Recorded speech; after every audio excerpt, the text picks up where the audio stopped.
কোরআন কি করে, কোরআন ওই করে, কোরআন সেই করে। কোরআনকে ব্যান করো, ইসলামকে ব্যান করো। রাসূলুল্লাহর বিরুদ্ধে কথা, আল্লাহর বিরুদ্ধে কথা, মসজিদের বিরুদ্ধে কথা, মসজিদগুলোকে ভেঙে দাও। মাদ্রাসার মধ্যে নাকি সন্ত্রাসী শিক্ষা দেওয়া হয়। এই মেসেজ সমাজের মধ্যে চলছে না চলে না? আওয়াজ দেব, এগুলো কি ঠিক বলছে না? এই যে মেসেজ গুলো যারা ছড়াচ্ছে কি সত্যবাদী?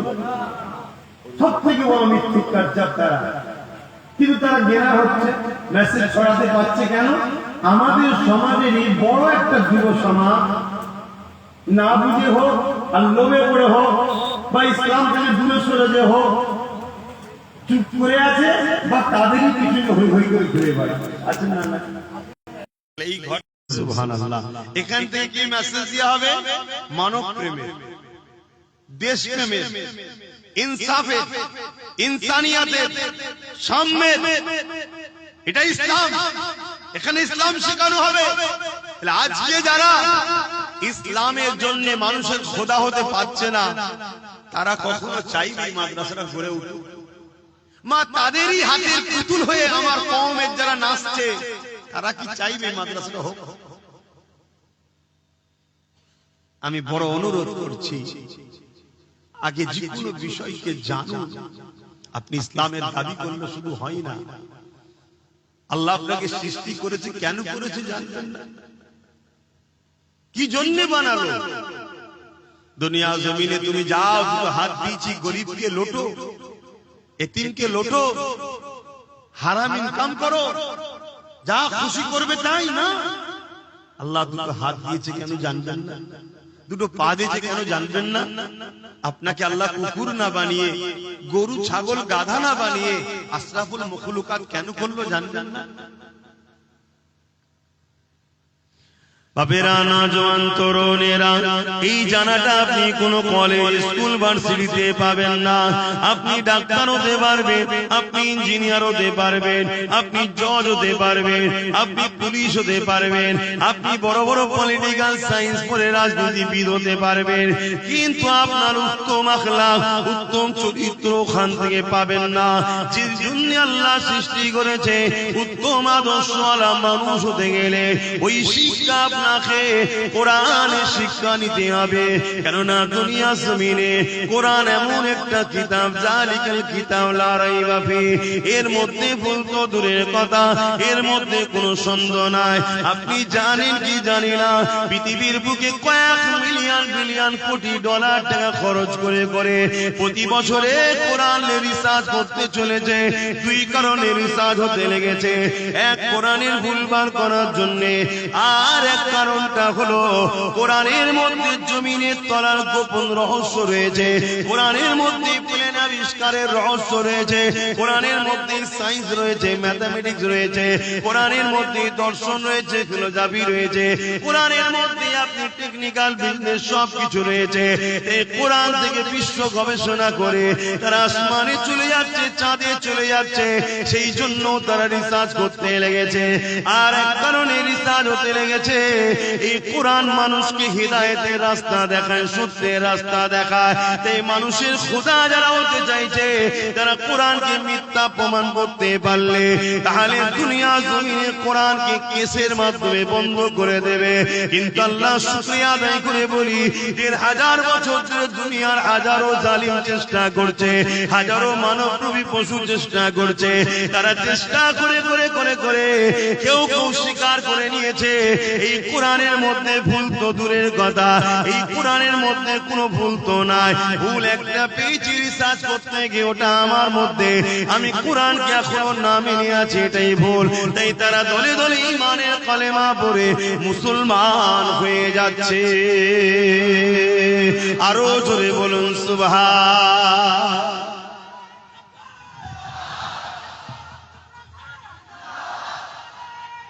আল্লাহ। তাহলে আমাদের যুবকরা যদি আমাদের কাছে না আসে, আমরা বুঝাবুঝি করি, আর আমাদের কাছে এরা আসুক। দুনিয়ায় যারা তোমাদের খোদা হতে চাইছে, তারা কখনো চাইবে? কথা বলো, চাইবে না। তারা হাজারো দিক দিয়ে আমাদের বিরুদ্ধে, যেমন কোরআনের বিরুদ্ধে মিথ্যা প্রচার করছে, রাসূলুল্লাহর বিরুদ্ধে মিথ্যা প্রচার করছে, দ্বীনের বিরুদ্ধে মিথ্যা প্রচার করছে। তারা হাজারো দিক দিয়ে আমাদের বিষয়ে মিথ্যা প্রচার করছে, যাতে করে তোমরা উলামাদের কাছে না যাও, যাতে করে তোমরা মাদ্রাসা মসজিদে দান না করে ফেলো, যাতে করে তোমাদের এখান বা বিভিন্ন জায়গায় মাদ্রাসা না গজিয়ে ওঠে। খুব ভালো করে বোঝো, আমার দেশের উত্তরপ্রদেশে 25,000 মাদ্রাসাকে ব্যান করে দেওয়া হয়েছে। জানো কত? 25,000। কারণ কি? জীবনে একটা দেখাতে পারবেন যে মাদ্রাসা থেকে পড়াশোনা করে কোন ছেলে তার মাকে বৃদ্ধাশ্রমে দিয়েছে? কথা বলে। বৃদ্ধাশ্রমটা বিজনেস না বিজনেস নয়? বৃদ্ধাশ্রম যারা করে এটা বিজনেস না বিজনেস নয়? জোরে বলুন, বিজনেস। মুসলিম সমাজের মধ্যে যদি কেউ কোন মাকে বৃদ্ধাশ্রমে দিয়ে আসে, সে কখনো জান্নাত যাওয়া তো দূরের কথা, জান্নাতের খুশবু পাবে না। সে যত বড়ই নামাজি হোক, হাজি হোক, মুফতি হোক, মৌলানা হোক, যাই হোক, ওর মা যদি কোনদিন ওর ব্যবহারে একবার তামাম পৃথিবীর মলি সাহেবকে দোয়া করি ওকে জান্নাতে কেউ ঢুকাতে পারবে না। এই শিক্ষাটা আমরা দিই না? দিই না। এই শিক্ষা যদি দেওয়া হয়, তাহলে বৃদ্ধাশ্রমে মুসলমানদের মায়েরা যাবে কেন? সে ডাক্তার হোক, ইঞ্জিনিয়ার হোক, উকিল হোক, জজ হোক, সিএম হোক, পিএম হোক, ডিএম হোক, জেলার সাহেব হোক, পীর সাহেব হোক, মুফতি হোক, সে বলবো রে সর্বনাশ, মাকে না ভালোবাসলে, বাপকে না ভালোবাসলে এ তো জাহান্নামে যেতে হবে। আমি জেলার সাহেব হই, মা বাপকে ভালোবাসতে হবে না? হবে না? মা বাপের খেদমত করবে না? করবে না? মা বাপের খেদমত যত মুসলমানরা বাড়াবে, তাহলে বৃদ্ধাশ্রমের লস হবে না? হবে না? কারবার কথা বলছেন না? তারা কখনো চাইবে মাদ্রাসা হোক? তারা কখনো চাইবে আলেম হাফেজরা এই কথা সমাজে শোনাক? তারা কখনো চাইবে ইসলাম দরদর করে আরো এগিয়ে যাক? আমার কথা বুঝছেন?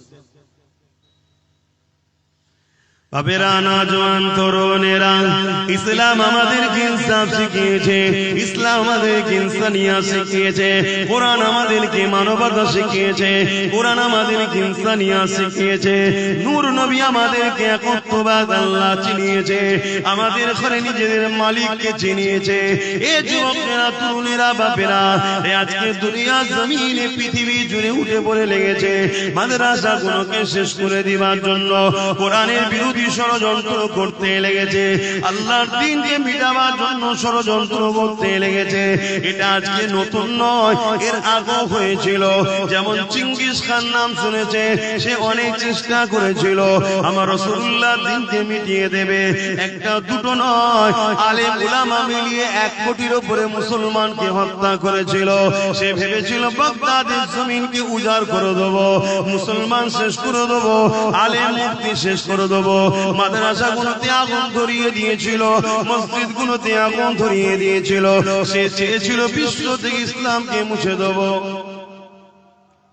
আজানটা হয়ে যাক, আমাদের 4:30 পর্যন্ত আলোচনা হবে, তারপর এখানে নামাজ হবে, মসজিদের টাইমে হবে।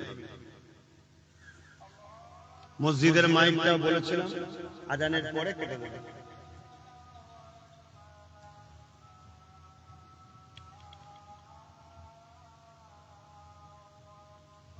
আল্লাহু আকবার, আল্লাহু আকবার।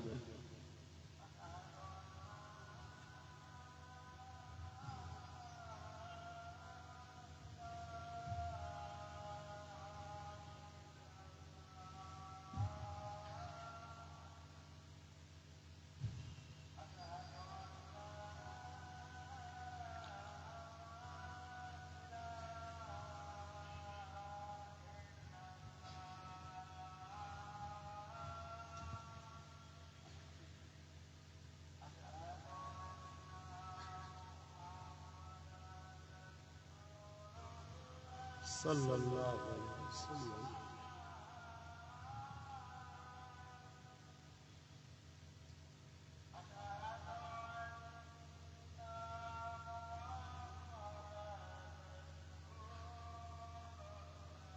সাল্লাল্লাহু আলাইহি ওয়াসাল্লাম।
দরুদ শরীফ আল্লাহুম্মা সাল্লি আলা সাইয়্যিদিনা মাওলানা মুহাম্মদ ওয়া আলা আলিহি।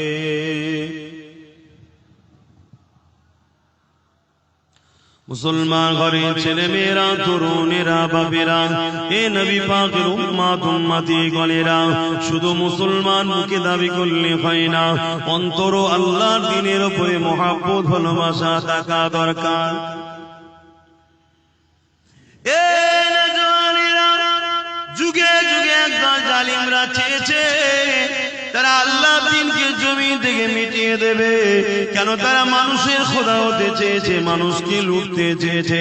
ইসলাম সর্বসময় মানুষের পক্ষে কথা বলেছে, ইনসাফের পক্ষে কথা বলেছে, ইনসানিয়াতের পক্ষে কথা বলেছে।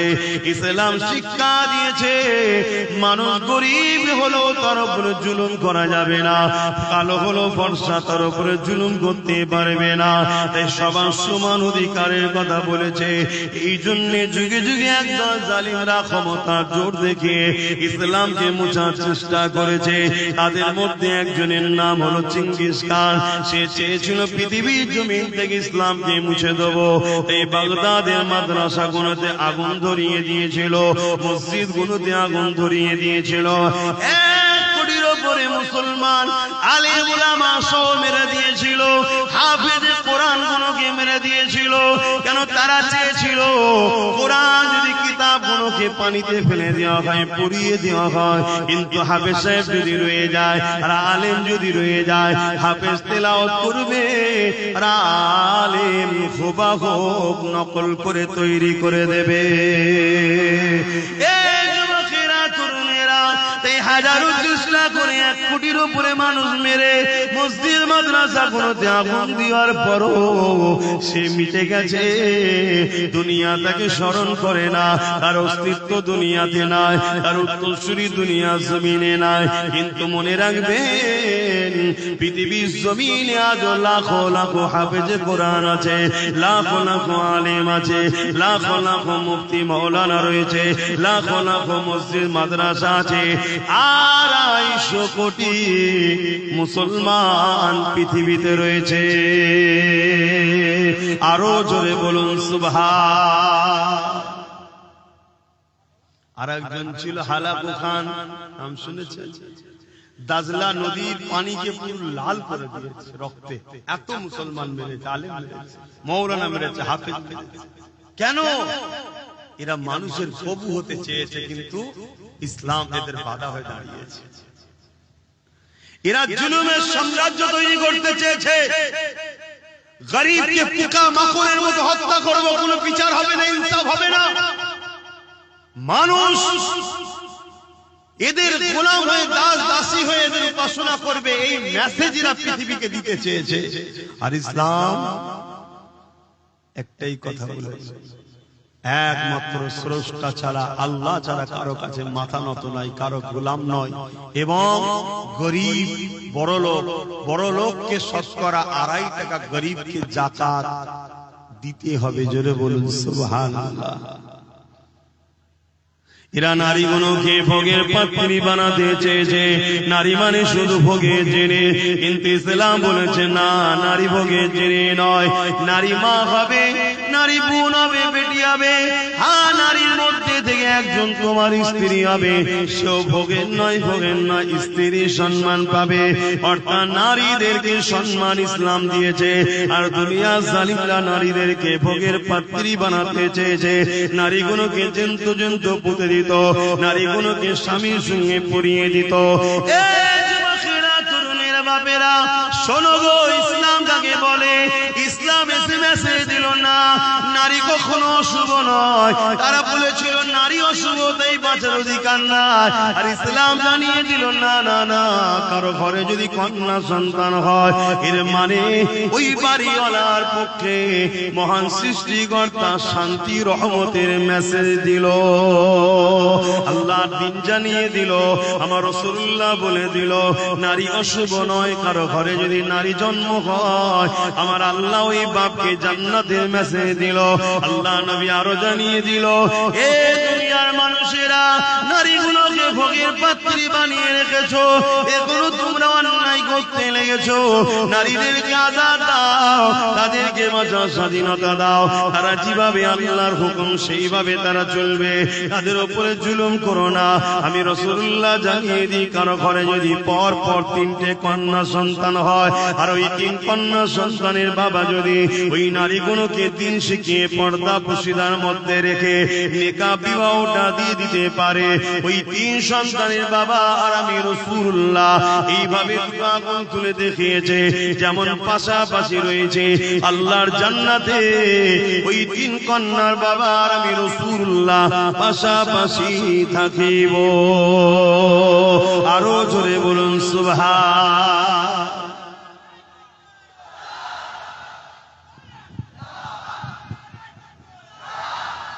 তাহলে যারা নারীকে ভোগের পাত্রী মনে করে, যারা নারী দেহ শোষণকারীদের ঘরে আড়াল করতে চায়, যারা নারী রেপ হয়ে গেলে ওই আসামিদের ঘরে নিজের ঘরে আশ্রয় দিয়ে বাঁচাতে চায়, তারা কখনো ইসলাম বেঁচে থাকতে চাইবে? তারা কখনো ইসলামের শিক্ষা কেন্দ্র মাদ্রাসা হোক চাইবে? আর তাদেরই হাতের পুতুল আমার ঘরের ছেলে যারা হয়ে গেছে, তারাও তাদের সুরে সুর মিলাবে না, মিলাবে না। কিন্তু আমার ঘরের ছেলেরা জানে না যে কবর কত ভয়ানক। আমার ঘরের ছেলেরা জানে না আখিরাতটা কত ভয়ানক। আমার ঘরের ছেলে জানে না এই যৌবন চিরস্থায়ী নয়। তোমার আব্বার দিকেই দেখো না, তোমার দাদা দাদির দিকে দেখো না, তোমার নানা নানির দিকে দেখো না, লড়তে পারছে না। একটা সময় সব ক্ষমতা ছিল, আল্লাহ সব নিচ্ছে। অতএব আমার যুবকরা, এই যৌবনের বয়সে কিছু করো আল্লাহর জন্য, দিনের জন্য করে যাও। ওটা আল্লাহর রাহে করবে, তোমার আখিরাতের ব্যাংকে জমা থাকবে, ওখানে তুমি কামিয়াবি হবে। জোরে বলুন সুবহানাল্লাহ। কিছু যদি করতে নাও পারো, যারা করছে তাদের দলকে ভিড় করে তাদের সঙ্গে জুড়ে থাকো। ভিড়ও একটা সাপোর্ট না, সাপোর্ট না কথা বলে। 10টা লোক আর 10,000 লোক, 10,000-এর মধ্যে 999 হয়তো চুপচাপ দাঁড়িয়েই আছে, কিন্তু তারপরও দূর থেকে কেউ দেখে কি বলবে, অনেক আছে। এটাও কিন্তু তোমারই উসিলা, তোমার উসিলা তো অবদান আছে না? না, এজন্য ইসলাম বলেছে কোন বাতিলদের মিটিং মিছিলে জলসা মাহফিলে যেও না, ইসলাম বিরোধীদের কর্মকাণ্ডে অনুষ্ঠানে যেও না, কোরআন বিরোধী মজলিসে যেও না, দিন ইসলামের মিটানোকারী জালিমদের মিটিং মিছিলে যেও না। কেন গেলে ভিড় হবে, ভিড় হওয়া মানে তাদেরকে আরো অন্যায় করার উৎসাহিত তুমিও করছো, এর জন্য তুমিও আসামি, জাহান্নামে যাবে। আমার হয়তো অনেক যুবক ভাববে, তোর বাবু যখন মরবো তখন দেখবে। কি দেখবে সোনার ভাই আমার, কি দেখবে? এক্ষুনি যদি হাতটা বুড়া হয়ে যায়, এক্ষুনি যদি বুকে একটা পেন শুরু হয়ে যায়, লাপালাপি করে শুয়ে পড়বে, 2-4 জন ধরে ধরে নিয়ে যাবে, কাঁদেই হয়তো মরণ হয়ে যাবে। কোন গ্যারান্টি আছে শরীরে? মরণ হয়ে যাবে। সন্ধ্যের পরে হোক, ঈশার পরে হোক, জানাজা হয়ে যাবে। কবরে তো সবাই দিয়ে আসবে চোখের পানি ফেলে, আহা মা কাঁদবে, বাপ কাঁদবে, কবরে মাটি মঞ্জিল দিয়ে গ্রামবাসী চলে আসবে। 1 সপ্তাহ যেতে না যেতে মাও ভুলে যাবে, বাপও ভুলে যাবে, পাড়া প্রতিবেশী ভুলে যাবে। হালকা বয়স যদি হয়, বিবি যদি থাকে, সেও নতুন সংসারের জন্য ভাববে, সন্তানের ভবিষ্যতের জন্য ভাববে। আর সন্তান যদি না থাকে তো আরো মিটে গেল, আরো তাড়াতাড়ি চলে যাবে। কি আমার কথা ভুল হচ্ছে? এটা হাকিকত নাকি? কিন্তু তোমার কবরে কি হচ্ছে জানো? যদি তুমি ইসলামের অনুসারী না হয়ে যেতে পারো, তুমি যদি আল্লাহ ও রাসূলের বিধান মেনে চলে যেতে না পারো, তুমি যদি রাসূলুল্লাহর মহব্বত হৃদয়ে না রেখে যেতে পারো, নবী পাকের আদব যদি হৃদয়ে রেখে যেতে পারো, তুমি যদি রাসূলুল্লাহ দ্বীনের পক্ষে না দাঁড়িয়ে যেতে পারো, এ যুবকেরা, তরুণীরা, বাপেরা, ওই কবরের জমিনে 99টা সাপ দেওয়া হবে, জাহান্নামের একটা গর্ত করে দেওয়া হবে। এ যুবকেরা, সেই জায়গায় তোমাকে আমাকে থাকতে হবে। আল্লাহ তোমাকে আমাকে হিদায়াত দেন, মাফ করে দেন, বলো আমিন। কতটা ভয়ানক হবে, ওই জায়গায় তোমার পাশে কেউ দাঁড়াবে না, তোমার দুনিয়ার দরদি দাদা দিদি কেউ দাঁড়াবে না, তোমার দুনিয়ার দরদি কোন নেতালিরা দাঁড়াবে না, দুনিয়ার দরদি তোমার দুনিয়াদার প্রভু যারা সাজার স্বপ্ন দেখছে তারাও তোমার পাশে কেউ দাঁড়াবে না। ওই জায়গায় তোমাকে বিপদে পড়তে হবে। এ দুনিয়ার মানুষ শুনে রেখে দাও, আমি কোন গল্প কাহিনী কিসসা বলছি না, আমি আল্লাহ কোরআন থেকে বলছি, নবীর হাদিস থেকে বলছি। পৃথিবীর জমিনে বিশ্ববিখ্যাত পণ্ডিত যারা, বিশ্ববিখ্যাত শিক্ষিত যারা, তারা যুগ যুগ ধরে কোরআনের বিরুদ্ধে হাদিসের বিরুদ্ধে রিসার্চ করতে লেগেছে। তারা রিসার্চ করেছে 20 বছর ধরে, কেউ 30 বছর ধরে রিসার্চ করার পরে তারা নিজেরা বলতে বাধ্য হয়েছে এই কোরআনের মধ্যে কোনো ভুল নাই। এই তারাও দলে দলে ঈমানের কলেমা পড়ে রাসূলুল্লাহর গোলামি করতে লেগেছে। আরো জোরে বলুন সুবহান। তুমি আমি ভাববে না আমার কওমের ঘরের ছেলে তোমরা, আমার নবীর উম্মত উম্মতির ঘরের ছেলে তোমরা, একটু বলবো না? বুঝাচ্ছি আমার যুবকরা, বুঝাচ্ছি, বোঝো বোঝো। কেন কিয়ামত একদিন হবে, কবরে একদিন যেতে হবে, আখিরাতের কথা ভাবো। এ নজওয়ানেরা, ওয়াল তানজুরু নাফসুম মা কদ্দামাত লিগাদ, প্রতিটা নফসের উচিত পরকাল নিয়ে ভাবা। আল্লাহর কোরআন জানিয়ে দিল কেন পরকালটা বড় কঠিন হয়ে যাবে। যেদিন কিয়ামতের দিন হবে, ময়দানে মাশর হবে, অর্থাৎ ওই দিনটা হিসাবের দিন, বিচারের দিন। দুনিয়ায় তুমি খুন করেছো, দুনিয়ায় তুমি চুরি করেছো, দুনিয়ায় তুমি ডাকাতি করেছো, দুনিয়ায় তুমি গরিবের উপরে জুলুম করেছো, দুনিয়ায় তুমি এতিমের সম্পদ ছেড়ে নিয়েছো, দুনিয়ায় তুমি গায়ের জোর দেখিয়ে দলবল নিয়ে পরের জমি দখল করে নিয়েছো, দুনিয়ার জমিনে মা বাপকে কষ্ট দিয়েছো, দুনিয়ার জমিনে পাড়া প্রতিবেশীর হক মেরেছো, দুনিয়ার জমিনে রাষ্ট্রের মালকে নিজের মাল মনে করে ভক্ষণ করেছো, দুনিয়ার জমিনে এতিমের মালকে নিজের মাল মনে করে খেয়েছো, দুনিয়ার জমিনে তোমার দাদাগিরির সামনে কেউ দাঁড়াতে পারে না। বা যদিও দুনিয়ার আদালতে তোমার বিচার হয়ে থাকে, এই বিচার কিন্তু আসল বিচার নয়। তোমার সৃষ্টিকর্তা রব আল্লাহ তোমার জন্য বিচারের ব্যবস্থা করে রেখেছে। ওই বিচারের দিনটা হলো কিয়ামতের দিন হবে। কিয়ামতের দিন সবাইকে তোলা হবে। তুমি যদি মনে করো মারা যাবার পরে সব শেষ হয়ে গেল, তাহলে তোমার তো আল্লাহর পাওয়ারের উপরে ঈমান নাই, আল্লাহর ক্ষমতার উপরে বিশ্বাস নাই। আল্লাহকে তুমি তাহলে এখনো চিনতে পারোনি। আল্লাহর ক্ষমতাকে যে অস্বীকার করে, আল্লাহকে যে চিনতে পারলো না, তার মধ্যে ঈমান আর কোথায় রইল? সে যতই মুসলমানের ঘরের ছেলে বলো, হাজির ঘরের ছেলে বলো, পীরের ঘরের ছেলে বলো, তার মধ্যে ঈমান বলে তো কিছু নয়। মনে রাখবে আমার আল্লাহ আবার উঠাবে। সুম্মা নুফিকা উখরা ফাইযা হুম কিয়ামুন ইয়ানজিরু, সূরা জুমার 68 নম্বর আয়াত। যে কোরআনী মাদ্রাসাতে শিক্ষা দেওয়া হবে, এই যুবকেরা তরুণেরা, ওই দিনে আল্লাহ পাক যেমন নাগল দিলে জমিন থেকে আলু ওঠে বা বিভিন্ন চাষের জিনিস আপনারা উঠান, ওই সময় জমিন ফেটে গিয়ে মানুষগুলো উঠতে থাকবে। ওই কিয়ামতের দিনে আল্লাহ পাক সবাইকে দাঁড় করাবে। এই যুবক আল্লাহকে ভয় করো, এই যুবক নবীর সুন্নতে জিন্দেগি কাটাও, এই যুবক তওবা করে ফিরে আসো। গান তোমার মাকসাদ নয়, যাত্রা তোমার জায়গা নয়, সিনেমা তোমার ঘর নয়। তোমার ঘর হবে মসজিদ, তোমার স্থান হবে মাদ্রাসা, আর তোমার সোবত হবে আলেমদের দরবার। মনে রাখবে এত শান্তি তুমি পাবে, আখিরাতেও শান্তি পাবে।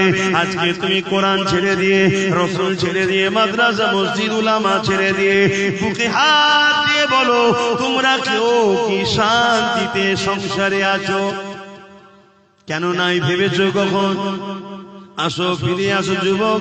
এই রং তামাশাই নেছো না, এটা রঙিন দুনিয়া। রঙের পিছনে ছোট না, আমার ছোট হুজুর পীর কেবলা বলতেন, বাবারা গিলটির চমকে সোনা ভুলে গেলি বাবা। গিলটির এমন এমন সব জিনিস বেরিয়েছে, মানুষ আর সোনা ভুলে গেছে, গিলটির পিছনে ছুটছে। গিলটি বোঝেন তো নাকি? কি বলে ওকে? কসমেটিক্স এর দোকানে যেটা বিক্রি হয়, সিটি গোল্ড। ওর চমক দেখে ওর ডিজাইন দেখে মানুষ সোনা ভুলে গেছে, সোনার পিছনে আর ছুটছে না, ওর পিছনে ছুটছে। আর অল্প পয়সায় পেচ্ছে, কম দামে কিনে মজা বাড়ি ফিরে গেল, সেটা কিছুতে ঢোকে না হাতে, তাই শেষে পস্তানা। কম দামে কিনেছে পায়ের মোজা, অল্প পয়সায় পেয়েছে, ঘরে গিয়ে শীতকালে এবার হাতে ঢুকাতে চাই, তার ঢোকে?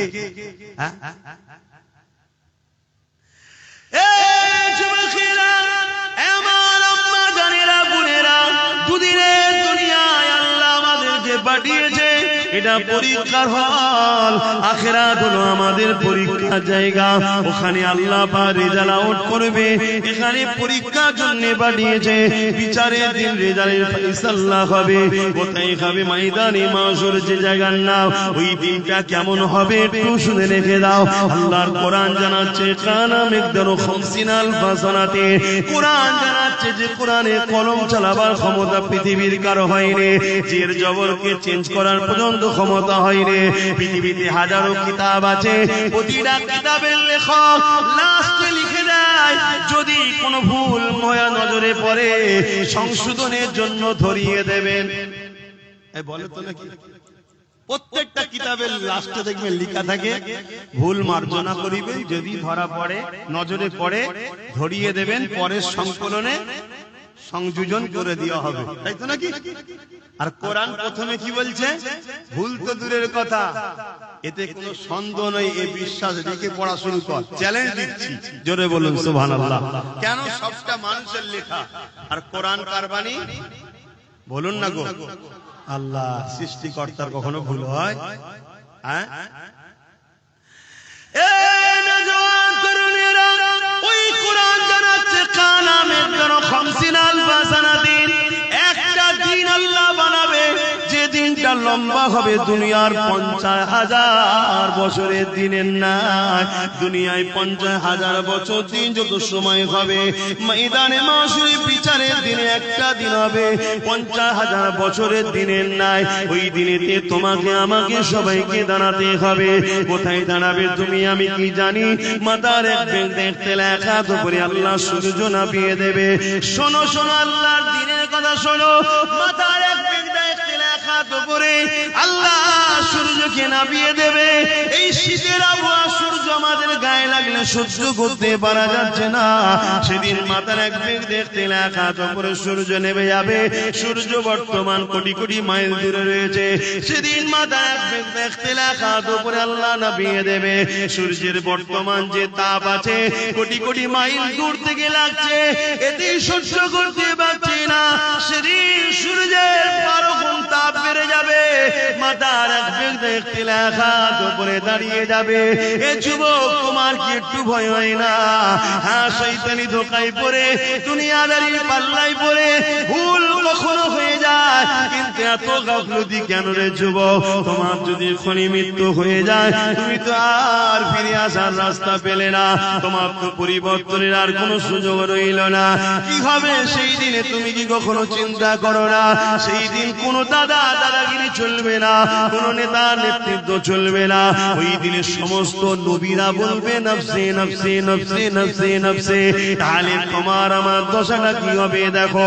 তোমার আমরা যাদের পিছনে ঘুরে বেড়ায়, যাদের জন্য জিন্দেগি কুরবান করে দেয়, যাদের পিছনে টাইম গুলোকে নষ্ট করে কাটিয়ে দাও, যারা তোমাদের ক্ষমতা নিয়ে মসজিদ মাদ্রাসাকে উজাড় করতে লেগেছে, মনে রাখবে সেই দিনে এই জাহান্নামী গুলো তোমাদের কিছুই করতে পারবে না। তাদেরকে তোমরা খুঁজো পাবে না, কেননা তারা বেহিসাব। যেমন অনেক মানুষ জান্নাতে যাবে, এই জাহান্নামী গুলো বেহিসাব জাহান্নামের দরজার গোড়ায় আগিয়ে যাবে। মনে রাখবে, কানা মিকদারু 50 আলফা সানাতি, 50,000 বছর পর বিচার শুরু হবে। ওই দিনটা কেমন হবে আল্লাহ পাক জিবরাইলকে জানিয়ে দেবে, ও জিবরাইল, আমার জাহান্নামকে নিয়ে এসে আরশের বাপাশে বাঁধাও। কিতাবের কথা বলে যাচ্ছে, শোনো, 70,000 জিনজিন দিয়ে জাহান্নামকে বাঁধা হবে। এক একটা জিনজিলে 70,000 করে ফেরেশতা ধরে রাখবে, তথাপিও জাহান্নামকে ধরে রাখতে পারবে না। লম্বা লম্বা জিভ বার করে জাহান্নাম তেরে তেরে আসবে গুনাহগারদের ঘরে ধরার জন্য। এই কঠিন দিনেতে এমন বাপ পাওয়া যাবে নিজের ছেলেকে জমিনে শুইয়ে দিয়ে তার বুকের উপরে পা দিয়ে দাঁড়িয়ে যাবে, কেননা এই সূর্যের তাপে তার জমিনটা পুরে পুরে লাল হয়ে গেছে। যেমন লোহা আগুনে দিলে লাল হয়ে যায়, লোহা যেমন আগুনে দিলে লাল হয়ে যায়, সূর্যের তাপে জমিনটা লাল হয়ে গেছে। এই মানুষ জমিনে দাঁড়াতে পারবে না, ছেলেকে বুকে শুইয়ে দিয়ে বা বুকের উপরে পার দাঁড়িয়ে যাবে। এমনও ছেলে পাওয়া যাবে নিজের জন্মদাতা বাপকে জমিনে শুইয়ে দিয়ে তার বুকের উপরে পা দিয়ে দাঁড়িয়ে যাবে। এমনও মা পাওয়া যাবে নিজের মেয়েকে জমিনে শুইয়ে দিয়ে তার বুকের উপরে পা দিয়ে দাঁড়িয়ে যাবে। এমনও মেয়ে পাওয়া যাবে নিজের মাকে জমিনে শুইয়ে দিয়ে তার বুকের উপরে পা দিয়ে দাঁড়িয়ে যাবে। এক কথায় যার উপরে যার জোর চলবে তাকে জমিনে শুইয়ে দিয়ে বুকের উপরে পা দিয়ে দাঁড়িয়ে যাবে। এ আমার আব্বা জানেরা, মায়েরা, বোনেরা, সূর্যের তাপে দে মানবার ক্ষীণ গুণ নাক দিয়ে গলে গলে গলে গলে পড়তে লাগবে। ওই দিনটা তোমার আমার কি হবে উপায়? ভাবো ভাবো, আমাদের কাছে এলে আমরা ভাবাই কেন? ভাবাই আমার ঘরেরই তো ভাই তোমরা, আমার নবীর উম্মত উম্মতি ভুল হয়ে যায়। ভাবার পরে যদি একটু তওবা করে, একটু কাঁদে, একটু চোখের পানি ফেলে, আল্লাহ বলে যাই মাফ করব। জোরে বলুন সুবহানাল্লাহ। কিন্তু আমাদের ঘরে ছেড়ে যাদের পিছনে ছুরি করছো, তোমাদের ঘরে তো ভাবানো দূরের কথা, যাদের না ভাবে সেজন্য আরো চেষ্টা করছে। মেয়ে লাগবে লে, মদ লাগবে লে, গান লাগবে লে, ফাংশন করবি পয়সা লি যা, যা খুশি কর, শুধু আল্লাহ ও রাসূলের দিকে ফিরে নাই মুসলিম যুবকরা চলে যায়। কেন এরা যদি ফিরে চলে আসে ওই শয়তানদের শয়তানি বন্ধ হয়ে যাবে। কথা শুনছেন না? তারা কোনদিন চাইবে হাফেজ তৈরি হোক আর আমার মতো ওয়াজ করে করে মানুষকে বুঝা। তারা কোনদিন চাইবে মাওলানা তৈরি হোক যারা মানুষকে বুঝাবে, কওমকে ডেকে ডেকে ডেকে ডেকে আনবে, আয় বাবা ফিরে আয়, আল্লাহর বান্দা আল্লাহর দিকে আয়। কেউ চাইবে ভাই বলে? কিন্তু এখন আমার কওমের কাছে আমরা তো আসামি হয়ে গেছি, তোমাদের দুশমনরাই এখন তোমাদের বন্ধু হয়ে গেছে। কি গো, আমি বলা ভুল হচ্ছে নাকি? একটু সরাসরি দাও, পরিবর্তন হও আমার যুবকেরা, ফিরে আসো। আমি আশা রাখবো দ্বিতীয় বছর হচ্ছে, একদিন না একদিন এই জায়গা যেন একটা ইলমের বাগান তৈরি হয়, এখান থেকে জান্নাতের জন্য খুশবু বাহির হয়। জোরে বলুন সুবহানাল্লাহ। মনে রাখবে যেখানে কোরআন তেলাওয়াত হয় ওই জায়গায় আল্লাহর রহমতের ফেরেশতারা আসা যাওয়া করে। জোরে বলুন সুবহানাল্লাহ। আর রহমতের ফেরেশতারা আসা যাওয়া করলে আপনাদের ঈমান কি বলছে? বালা মুসিবত, চাষবাস, কাজবাজ সব ভালো হবে না খারাপ হবে? ভালো হবে। এই কঠিন দিনেতে কি হবে তোমার আমার উপায়? এই কঠিন দিনেতে যারা হাফেজে হাক্কানি হবে তাদেরকে যখন জান্নাতে আল্লাহ যেতে বলবে, যান আপনাদের এখানে দাঁড়াতে হবে না। মন দিয়ে শুনে, বাপের গল্প শোনাচ্ছি, নবীর হাদিস শোনাচ্ছি। এই যুবকেরা, আল্লাহ পাকের হাফেজে কোরআন দিগকে আল্লাহ বলবে, আমার হাফেজ সাহেব বান্দারা, দুনিয়া জমিনে আপনারা আমার কোরআনকে আয়ত্ত করেছে, দুনিয়ার মানুষ আপনাদেরকে অনেক ছোট বড় কথা বলেছে, এই হাফেজ সাহেব হয়ে কি হবে? একে যদি ডাক্তার উকিল জজ করা হতো, কোটি কোটি টাকা ইনকাম করতো, আরে বাপ মাকে হজে পাঠাতো, ভালো মন্দ গাড়ি চাপাতো, অনেক কিছু করাতো, এই হাফেজ সাহেব হয়ে কি আর করবে? ওই তো মসজিদে গিয়ে 2,500-3,000 টাকা নেবে, ছাড়া আর কি পাবে? তথাপিও আপনারা কারো পদে কান্না দিয়ে এ হাফেজ সাহেবরা তোমার আমার কোরআন তেলাওয়াত করেছো, আমার কোরআন আয়াত করেছো, দুনিয়াকে আমি চ্যালেঞ্জ দিয়েছিলাম, অর্থাৎ আল্লাহ চ্যালেঞ্জ দিয়েছে। যখন কোরআনের বিরুদ্ধে ষড়যন্ত্র হয়েছিল জাহিলিয়াতের যুগে, আমার আল্লাহ বলেছিল দুনিয়ার মানুষ আল্লাহ ছাড়া সবাইকে একত্রিত করে কোরআনের একটা আয়াত লিখে দেখাও, তারা পারেনি। এবং আল্লাহ জানিয়েছে এই কোরআনকে কিয়ামত পর্যন্ত দুনিয়া জমিনে হিফাজতের দায়িত্ব আমি আল্লাহ নিয়ে নিলাম।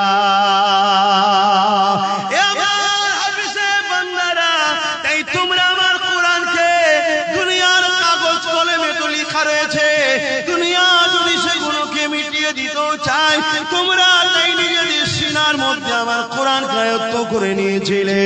আমার হাফেজ বান্দারা, আজকে তোমাদেরকে এই কঠিন দিনে ময়দানে মাশরে দাঁড়াতে হবে না, তোমরা আমার জান্নাতে চলে যাও, জান্নাতে চলে যাও। ওই সময় হাফেজ বান্দারা বলতে লাগবে,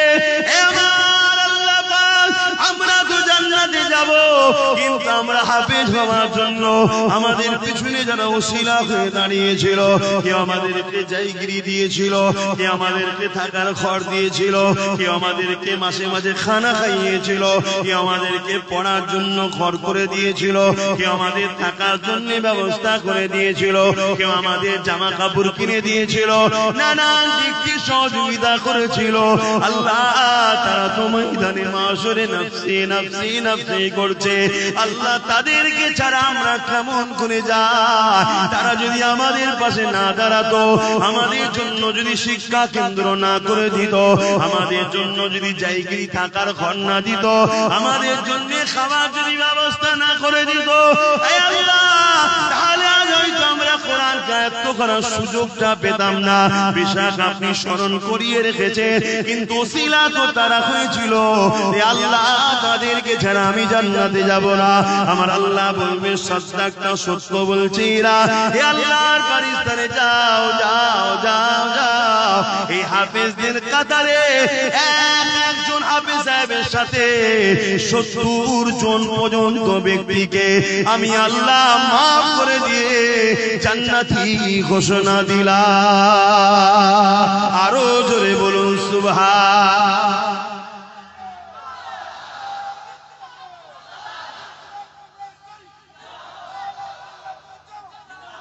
ভাইরা আমার, আল্লাহ, দুনিয়াদারি করতে গেলে অনেকের সঙ্গে মিশতে হবে, ব্যবসা বাণিজ্য করতে হবে, লেনদেন করতে হবে, মুসলিম অমুসলিম সবার সাথে উঠা বসা করতে হবে, ওটা আলাদা পাঠ, আমি মানা করছি। কিন্তু আখিরাতের জন্য আমাদের ভাবতে হবে না। দুনিয়া 60, 70, 80 বছর, 100 বছর, আখিরাত তো শেষ নাই। কথা কিছু বুঝছেন না, বোঝেন না? তাহলে একটা হাফেজে হাতখানি যদি আমরা বানিয়ে যেতে পারি, কখনো কখনো আমি নিজেও ভাবি, কখনো কখনো শুয়ে শুয়ে ভাবি, যদি কোনো দিকেও আটকে যায়, কিছু তো হাফেজ সাহেব আমি বার করেছি, মানে অর্থাৎ আমার চেষ্টাতে কিছু ছেলে হাফেজ হয়েছে বিভিন্ন জায়গা থেকে। কারো না কাউকে বলো, বাবা আজকাল সাথে করে নিয়েছ, এটা কখনো কখনো আমার মনেও হয়। কেন হাফেজদের সম্মান আল্লাহ দিয়েছে, কেন তারা আল্লাহর কথাকে সিনার মধ্যে রেখেছে। কোরআন কার কথা? এটা সবাই বলবেন না, জবান খুলে বলবেন না। কোরআন হলো কালামুল্লাহ, এটা কোনো বই পুস্তক নয়, কালামুল্লাহ, আল্লাহর কথা। জোরে বলুন সুবহানাল্লাহ। পৃথিবীতে আপনাকে কেউ যদি চিঠি দেয়, আপনার ভালোবাসার কেউ বাপ হতে পারে, ভাই হতে পারে, বিদেশ থেকে চিঠি পাঠিয়েছে, ওই চিঠিকে আপনি খুঁটিয়ে খুঁটিয়ে পড়বেন। কেন? আমার ভালোবাসা দিয়েছে, আমার আব্বা দিয়েছে, ভাই দিয়েছে, মা দিয়েছে, স্ত্রী দিয়েছে, আর স্বয়ং আল্লাহ তোমাকে আমাকে একটা চিঠি দিয়েছে, 30 পারা কোরআন। ওই কোরআনকে কখনো কি খুঁটে খুঁটে পড়ার চেষ্টা করেছি? বলো, করতে পারি? ভুল হয়েছে না হয়নি? কিন্তু এই ভুলের খেসারত দিবার তো একটা রাস্তা আছে। কি? আমি একটা ছেলেকে পড়াবো, আমি একটা ছেলেকে পড়াবো, আমি একটা ছেলেকে পড়াবো, এইভাবে সবাই যদি চেষ্টা লি যে একটা করে হাফেজ বানাবো, তাহলে লক্ষ লক্ষ হাফেজ হবে না? হবে না? তাহলে দুনিয়া যতই কোরআনের পিছনে লাগো, অপর দিক দিয়ে আমরা চ্যালেঞ্জের মোকাবেলায় কোরআনের হাফেজ বাড়িয়েই যাব। জোরে বলুন সুবহানাল্লাহ, আরো জোরে বলুন সুবহানাল্লাহ। নারে দিবে, তাহলে দরকার আছে না? তাহলে আমি কি ভুল করছি? আপনাদের কি মনে হচ্ছে ভুল করছি? কিয়ামতের ওই কঠিন দিনে তোমার বাড়ি কাজে লাগবে না, তোমার গাড়ি কাজে লাগবে না, তোমার সংসার কোনো কাজে লাগবে না। এই যুবকেরা, তরুণেরা, হ্যাঁ ডাক্তার বানাও, উকিল বানাও, জজ বানাও, আমি বিরোধী করছি না, কিন্তু মনে রাখবে তোমার ডাক্তার ছেলে কিয়ামতের দিন নফসি নফসি করবে, তোমার জজ ছেলে কিয়ামতের দিন নফসি নফসি করবে, তোমার ভিআইপি ছেলে নফসি নফসি করবে। যাকে সব সময় গাফলতি করো কেন, সে তো 2500-3000 বেশি আনতে পারে না। মনে রাখবে, কবরে যখন চলে যাবে ডাক্তার ফাতিহা করতে যাবে না, তোমার জজ ফাতিহা করতে যাবে না, তোমার এমন করে ভিআইপি ছেলেটা যাবে না। যাবে কে? তোমার আল্লাহর কালাম পড়া ছেলেটা যাবে, যে সূরা ফাতিহা পড়বে, সূরা ইয়াসিন পড়বে, আমল করে দরুদ শরীফ পড়ে চোখের পানি ফেলে তোমার জন্য কাঁদবে। আল্লাহ আমার আব্বা জান, আমার আম্মা জান, আল্লাহ পাক জানি না কবরে কি আলে আছে, আল্লাহ আপনি ক্ষমা করে দিন। আল্লাহ এ যুবক শুনো, আল্লাহর কোরআন জানাচ্ছি, নবীর হাদিস জানাচ্ছি, তোমার এই হাতে দোয়াকে আল্লাহ বৃথা দেবে না।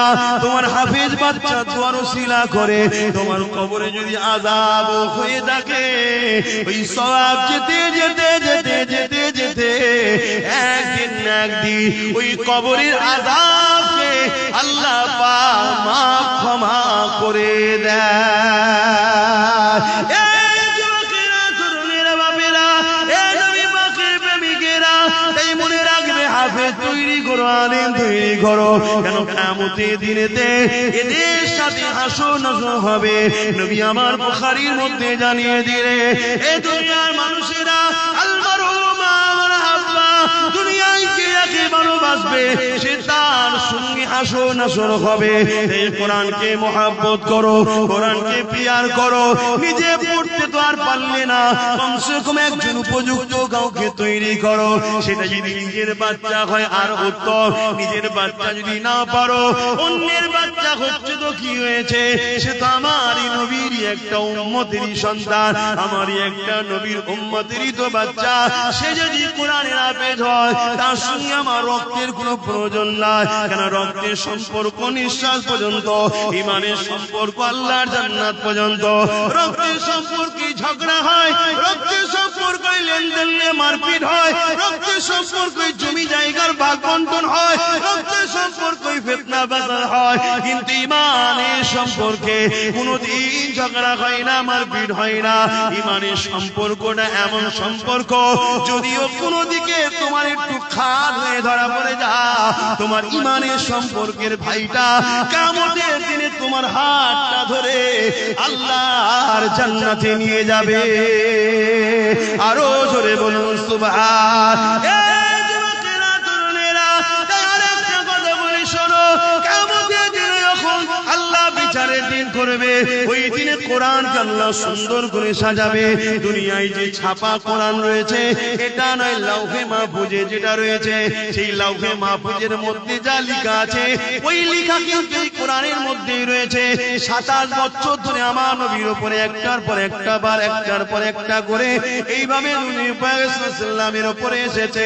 এই যুবকেরা, তরুণীরা, বাপেরা, কিন্তু এটা সেই কোরআনেরই অংশ ছাপা, কিন্তু অরিজিনাল যেটা লাউহে মাহফুজে রক্ষিত রয়েছে, ওইটাকে আল্লাহ সুন্দর করে সাজাবে, তাকে চলার ক্ষমতা দেবে, সে আল্লাহর আজিমে নিজে চলতে থাকবে। আল্লাহ পাক তাকে জিজ্ঞাসা করবে, আমার কালামুল্লাহ, আজ কি আপনি কিছু চাইবেন আমার কাছে? ওই সময় আল্লাহর কালাম কোরআন বলতে লাগবে, আল্লাহ, দুনিয়ায় একজন লোক আমার বড় বিরোধী করেছিল, আবার একজন লোক আমাকে মহব্বত করে সিনার মধ্যে যত্ন করে রেখে দিয়েছিল, একজন লোক আমাকে মিটাবার জন্য মাদ্রাসাগুলোকে ব্যান করেছিল, আবার একজন লোক কাঠের পয়সা খরচ করে ওই মাদ্রাসাকে প্রতিষ্ঠিত করে ওখানে আপনার বান্দাদেরকে ভর্তি করে তাদেরকে কোরআন শিখিয়েছে, তারা সিনার মধ্যে রেখে দিয়েছিল। হে আল্লাহ, একদল লোক কোরআনকে মিটাতে চেয়েছিল, কোরআনের বিরুদ্ধে মিথ্যা বলেছিল, আবার একদল লোক কোরআনের পক্ষে আওয়াজ তুলেছিল। আলহামদুলিল্লাহ, আমি মনে করি কোরআন সেদিন আমার বিষয়ও বলবে। হে আল্লাহ, আব্বাস আমার পক্ষে আওয়াজ তুলেছিল, যারা কোরআন মিটাতে চেয়েছিল তাদেরকে মানবরূপী পশু বলেছি। হে আল্লাহ, কোরআনের পক্ষে দাঁড়িয়ে আমাকে পিয়ার করে আব্বাস কথা বলেছিল। এই বলাতে আব্বাসের অনেক দুশমন বেড়েছিল। নবী আব্বাস কোরআনকে ভালোবেসে আওয়াজ তুলেছিল, আজকে আপনার কালাম কালামুল্লাহ আমি আপনার কাছে আশা রাখি। যেদিন যারা কোরআনকে পিয়ার করেছে, কোরআনকে মুহাব্বত করেছে, কোরআনের মজলিস করেছে, কোরআনিয়া প্রতিষ্ঠান তৈরি করতে চেয়েছে, আল্লাহ তাদেরকে আজকে আমি জান্নাতে দেখতে চাই। আমার আল্লাহ কালামুল্লাহ নিজের কথাকে খুশি করার জন্য, কালামুল্লাহ মানে আল্লাহ নিজের কথাকে সম্মানিত দিবার জন্য আল্লাহ তাদেরকে জান্নাতে দিয়ে দেবে। কোন দিক দিয়ে যাদের সঙ্গে কোরআনের প্রেম ভালোবাসা ছিল, আরো জোরে বলুন সুবহান।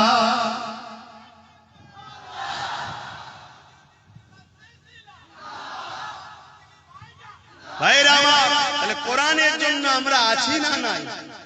হাত তুলে বলুন আছি না নাই? আজ তো একদল লোক কোরআনকে পিটাবার জন্য উঠে পড়ে লেগেছে। আমরা কোরআনের পক্ষে দাঁড়াতে আছি না নাই? আজ আমি হাফেজ হওয়ার বয়স নাই, আপনাদের হাফেজ হওয়ার বয়স নেই, কিন্তু আমাদের নিউ জেনারেশন গুলোকে হাফেজ সাহেব কোরআনের মুখস্থ করা, কোরআনের প্রেমিক বানাবার দরকার আছে না নাই? হাত তুলে সাক্ষী দেন আল্লাহ আমরা কোরআনের পক্ষে। সবাই বলুন আল্লাহ আমরা কোরআনের পক্ষে। নারায়ে তাকবীর, নারায়ে তাকবীর। কোরআন শরীফ, কোরআন শরীফ, কোরআনিয়া মাদ্রাসা, কোরআনিয়া মাদ্রাসা। নারায়ে তাকবীর। আলহামদুলিল্লাহ, আল্লাহ আমাদেরকে কবুল করে বলুন আমিন। আমি আশা রাখবো কোরআনের পক্ষে যখন আমাদেরকে প্রমাণ দিতে হবে। এখান থেকে 10টা মানুষ এই কোরআনিয়া প্রতিষ্ঠানকে সুন্দর করে গড়ার জন্য 10টা মানুষ বলুন 5000 করে টাকা দিতে পারবেন? নাম ফোন নাম্বার লিখা হবে, পারবেন?